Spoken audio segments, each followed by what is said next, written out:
being the most past version of myself and I being the most current and developed version of myself. I appreciate everybody who is returning and coming back to watch my videos. Thank you for your love and support. And for those of you who are new to my channel, I hope you like the video. I apologize for waiting so long. I honestly just did not have the energy. I have been so tired, so exhausted. There was just no way I could have sat in front of this camera and yapped and yammered as much as I wanted and still have been entertaining. There's just no way. But I'm here now, and today we're going to talk about when I made my socials private, and I removed a couple of people because, you know, I'm not that person. Like, if I unfollow you, I'm just going to remove you also. And I don't even really remember quite well why I decided to do this in the first place. All I really remember is feeling really icky. It's kind of like the feeling of when you have a really busy week and there's not a lot of time to like do laundry or do the dishes and stuff just keeps piling up. I consumed, and you're kind of just sitting there looking at it as it's piling up. Like, this makes me feel really icky. And I'm not trying to make it seem like this is like some big like epiphany, but it did teach me things and really helped me understand why I felt icky and then also why I did it. So yes, before I made it private and started removing people, you know, I felt icky. But what ultimately pushed me to do it, because you can sit there and tolerate things, but to actually go forth with an action to change or modify something so that you don't feel that ick anymore, there's a push. And I think my push was, yes, like I said, I just felt so clustered and cluttered, and I just felt like I was consuming so many things that didn't need to be in my mental. Social media is so overstimulating, especially when you overuse it. And with social media, you really feel like you are vicariously living through somebody. You see their pictures, you see their videos, you see the narratives that they put in the captions. People like to make their social media very aesthetically pleasing, and life just really isn't that way. I mean, you can try your best to make it that way. And I think more and more people are being more intimate about their personal lives over social media, especially if they're trying to grow a following. So let me think. For me, number one, it was mostly at first, and I say at first because there was one like trigger for me at the end where I'm just like, okay, I'm done. I don't want to be consuming this, but again, I'll get to that. But mostly, it was the fact that I had so many people on my social media that, number one, I've never even had a conversation with in real life before. Number two, have had a conversation with, or maybe a couple of passings, and it's like, I feel like if we wanted to be friends and it was mutual, we would have been friends, but we're not. So why do I have you on social media? In the nicest way possible, I just don't care. Like, you're just flooding my feed with things that are important in your life, but you're not even a big part of my life. How am I going to be able to relate to you in that way or find what you're doing important? Or people that I was friends with in the past, but we're no longer talking like we used to. And I feel like that really depends on the past, because I still have a lot of people also on social media that I used to talk to more because of like work or school, and now I just don't, because all of those times have passed. It's kind of like that scenario where you tend to just become a part of your surroundings, whether you like it or not, because you're all just there at the same place at the same time, and it just seems right. I just don't feel like that's something that you need to hold on to. Like, why? It's just extraneous. Like, I remember when social media first became very prominent in everybody's lives. Like, when I first got social media, whenever that age was, like Instagram and Snapchat, it was like you wanted to like add and friend everybody that you can find. You're following them, you're friending them, liking everybody's stuff and commenting on everybody's stuff. But that was more than 10 years ago, and I just don't care. I'm not saying I don't care about you as a person, as an individual, or that you don't have worth or value and whatever, but it's just so overstimulating. Why am I letting you and your presence on social media overstimulate me? And so that was kind of on my mind almost every time I got on social media. And like I said, social media has changed a lot throughout the years. And here's my beef. I will make a separate video about this in the future, I'm sure. But the one thing I dislike most about social media is how dishonest you can be. Many branches off of that tree. But it really starts to get to me when people that I know, I won't say personally, but whether it's friends, acquaintances, whatever, people that I know in real life, I don't want to say start to take social media too seriously, but are playing into the distortion of reality that social media helps foster.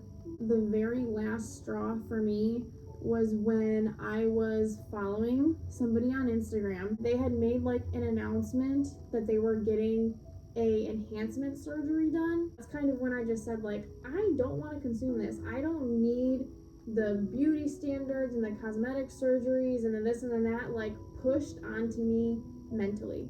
I don't need it. I have enough going on. I'm stressed enough. I don't need it. And I mean, honestly, I can't tell you how many times I've come across people that I would follow very obviously Photoshop pictures of themselves. It's like this, like social media, this is not what they made social media for. And that's just one aspect of dishonesty that social media allows us to participate in. I like to find accounts that pique my interests because of my hobbies. I like to laugh. I like to get updates on my friends and family. And I do like that it promotes being creative. And I understand that there's not one type of social media, and I understand that people can dislike things on social media and still enjoy social media, or they can get off of it entirely. I like social media, so I'm not getting off of it. However, I can definitely tell you that we're doing a disservice to how much of a tool and a resource and a fun creative outlet social media can be. And that is why I just said, look, if I don't like it, I'm just not going to consume it anymore. Private, remove follower. And here's what I learned from this. Number one, not everyone is meant to know you. Social media connects us in such a profound way that if we never had technology, we would not know this many people. And honestly, social media gives you kind of an illusion. It sometimes makes you feel like you're not real and the people that are interacting with you on social media aren't real, to the point where you might share things that you normally wouldn't share with like the same person in real life, because truly you are interacting with strangers online. But you also have to have boundaries, and that goes for the same in real life. And this gets into the next one. Not everything is meant to be shared. I think we all remember a time in the past when we were either really annoying or really cringy, or we just regret oversharing things or doing certain things. But I think that it goes deeper than that, because again, when you have a bunch of people on your social media and you're really garbagey about it, anyone can be on your stuff. I just think that social media makes us feel like we have an audience that's literally in the palm of our hand and at the ready to digest whatever it is that we're putting out there. It's that dopamine that we should be feeling having real life interactions with real people that we actually care about. Like I said again, social media is great. It's a great tool, it's a great resource, it's a great outlet, but it's giving us the illusion of having actual social interactions with real life people. Like for example, you're on Instagram, you see that somebody liked your picture. Your brain is telling you, oh, somebody liked my picture. Somebody commented on your picture. They stimulate the dopamine. It's quick, it's fast, it's very addicting. And sometimes these are like strangers online or just people that you know of in real life, but you're not really acquainted like that. Whereas in real life, it kind of takes a lot to make a meaningful relationship happen. A really good example of that I can think of is, I remember when I got out of high school and I still had whoever on social media.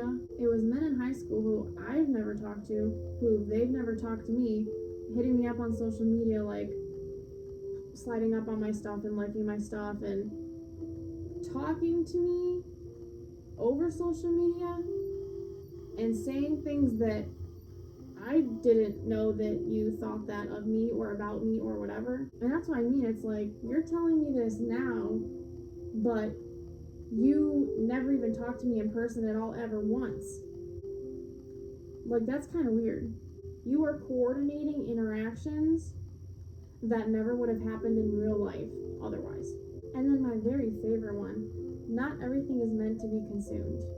Like I said, this whole me doing this, making my account private, removing followers, was not to say because I thought like people were boring or I didn't necessarily like what they were posting. It was mostly because it was like, what are you doing on my page? It felt like junk. It felt like clutter. I really don't know you. You're not adding value to my life. I would assume I'm not adding any value to yours. The only thing that we really are on social media is a follow to each other, and very sincerely and with peace and love, I don't care what you have going on in your life. So like, why am I following you again? Or like I was saying earlier, I personally was just so tired of seeing girls that I knew personally very obviously Photoshop their pictures and also talking about getting like cosmetic surgery done. Like, I don't need to be influenced by that. I will say I am somebody who is on the vainer side. That's not to say that I'm put together all the time, but I put myself a little bit together to hop on here.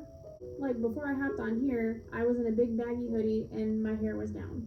But this is how I chose to present myself on here. I had control over that.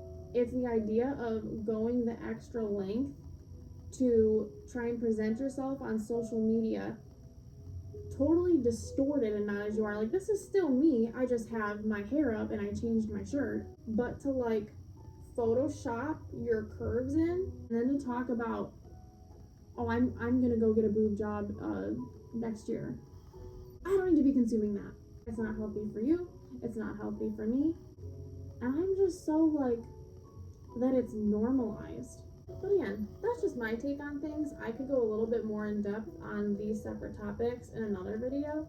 More so to talk about the logic of it rather than just right now. I'm just really telling you how I feel without really giving you the logic behind what I feel, because I've thought about it for a long time. Like I said in my previous video, I am somebody who has had an eating disorder in the past. I've spent a good portion of my life worrying about what my body looks like, worrying about what my face looks like, worried about what my hair looks like, and I don't think that's an individual experience. I'm just saying that social media is playing into this in a negative way for me. Like, I'm just over it. And I just think that social media can be utilized better. And I say this as I'm a person who used ChatGPT to come up with my channel name. You wanna know why I had to use ChatGPT to come up with my channel name? Because I consume so much crap and create nothing that I couldn't even have an original, unique thought. I shouldn't need AI to tell me that. It's really sad, actually. And the worst part about it is you can't really like step away from your phone. Like, I get texts, I get calls, I get emails, it's family, it's friends, it's work. Like, my phone is my brain. I have my ideas for my videos in there. I have every password to every account I've ever created in there. I have all my favorite pictures and all my favorite videos in there and archived on my social medias. Now, here's some things to think about, and I'm gonna pose this question to me. Who do you think you are? Like, making your account private and removing followers, do you really think that highly of yourself? And the answer is yes and no. I am trying to be a better person every day.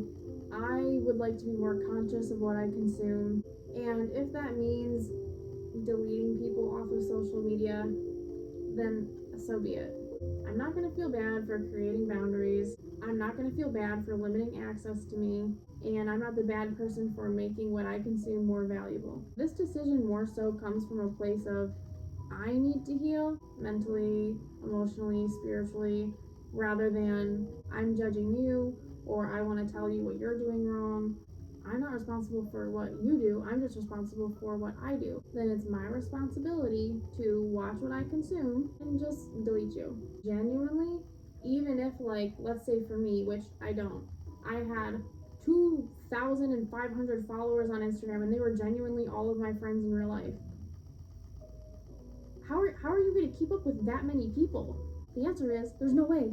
That is why I firmly believe in a small circle, because you cannot be a genuine friend to all of those 2,500 people. And that's not saying that everybody wants 2,500 friends. I'm just saying, why do we treat social media similar to that? And here's another question I'm going to pose for myself. Do you feel like you are choosing what to share based off of who is on your social media? And on the opposite side of the coin, are you choosing what to not share based off of who you have on your social media? Yes, that's 100% totally true. Like, I'd probably send an ugly picture of myself to my mom and not think twice about it, but I'm not going to post an ugly picture of myself and put it on social media for everybody to see, because ideally, I want everybody to see the best version of me. However, that's my mom. Why do I need to impress my mom? My mom loves me no matter what. Ideally, you want everybody to see you in your best light, and there is nothing wrong with that. And I'm not saying that people can't post the highlights of their life on social media. I'm just saying that I'm at a point where I recognize that people would prefer to only post their highlights on social media. I also recognize that there are things people don't want me to see, and therefore they don't post it on social media. But I think that when you get too far into that delusion, you get to be one of those people that are doing cosmetic surgery to please others, and also editing your pictures and using Photoshop to distort your anatomy and how you look for others on social media. I will applaud you if you are trying to better your life, and I will applaud you for being your authentic self, no matter how that looks, because that can be diverse. But what I'm not going to applaud is when you think that I am engulfed in my addiction to consume, that I am going to take interest in your delusions. And I think that what we choose to share on social media, and then on the opposite side of the coin, what we choose not to share, tells us a lot about ourselves. As you can see, I'm in my kitchen. Like, I'm not trying that hard. I just want to at least look a little bit put together. I would prefer not to come on social media looking raggedy. Like I said, I changed my shirt and I put my hair up just because I want to look presentable. And for me, I think that just communicates that I care a little bit about what people think of me and my appearance. And I would prefer to have my hair looking nice, my eyebrows done. And again, I don't think there's anything wrong with you wanting to present your best self, but don't force a disguise as your best self. Stop trying to sell me something. The moral of the story is, I am just so burnt out from consuming so many things on social media. And when I say consumed, I mean voluntarily and involuntarily. Voluntary would be like, yes, I have my friends and family on here. I also use this to gather information. I also use this as a creative outlet, that kind of thing. Involuntary is like, I don't even know this person. I'm scrolling TikTok and like this post comes up on my For You page, like the YouTube shorts and the reels on Instagram. Like, half the time you can sit there and scroll all day. It's like junk. And I'm just like super not impressed. We just keep subjecting ourselves to consuming so many things each and every day from social media that it almost just kind of turns our brain off. Unless it's stimulating. For me, I watch cop cams, I watch court cases. Like, those will keep my attention because they're crazy and chaotic, or they make me upset, or where like the editing is just back to back, like highlights or high points of whatever that's happening in the video. I will say though, I really do enjoy having what is my Instagram on private and have removed people. I definitely have felt less of a need to be on there and less of a pressure to post certain things. This is not how I want to experience social media. This is not content that I am comfortable with consuming on a daily basis. And ever since then, it's just taught me a little bit more about myself and what I value. And the only con for me is the fact that, like I was saying earlier, it's kind of hard to escape from your phone and the only real solution that I have to that is just deleting the apps entirely.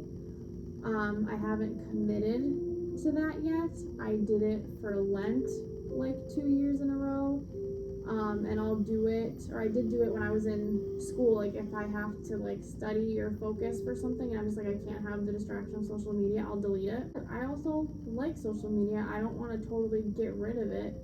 And it's like so crazy because I used to be such a fanatic about writing things down in my journal or my notebook, having a very clear set plan laid out and be so excited to pursue it because I had every single component that I needed to carry out this plan and reach the outcome that I wanted. And now it's like I can write those components down. I can't follow through with it anymore. But yeah, that was my experience with making my social medias private and removing some followers. If you guys have any additional questions for me, you can go ahead and leave them down below in the comments. If you have any experience with this or if you resonate, definitely leave a comment down below. I'd love to hear about it. When I see other people go private and dramatically decrease their followers like I did, I just kind of think to myself like, what was your last straw? But anyways, if you guys enjoyed this video, like I said, leave a comment. I'd love to hear any of your thoughts about any of the things that I talked about in this video today. Leave a like, share the video, let me know what you think.